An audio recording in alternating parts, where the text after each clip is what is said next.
লেগেছে যে তুমি গেলে এবং তুমি ওনাকে প্রপোজ করলে?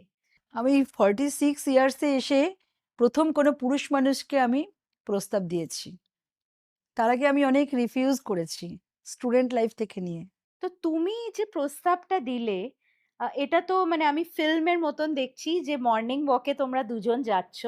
তো এটা কি প্রথমে আঁখো হি আঁখো মে হয়েছিল? মানে একটা তো ভালো লাগা নিশ্চয়ই হয়েছিল। সেটা কি উনি করে কোনো হলো? নেশা করেন না, না, সেটা তো আমি সিগারেট, জানি। ড্রিঙ্ক কিচ্ছু না। কিচ্ছু করেন না। উনি নাথিং। স্পোর্টি, হ্যাঁ, sporty personality, honest, crystal clear mind, যা বলে খুব মুখের উপর ওপেন। স্ট্রেট। হ্যাঁ। স্ট্রেট ফরওয়ার্ড কখন মানুষ হয় জানো তো? আমি নিজে রিলেট করতে পারি। হুম। যে মানুষের কোনো চাহিদা নেই, সে ভয় পায় না। কনসিয়াসলি আনকনসিয়াসলি কোনো ভুল করতে পারে না। হুম।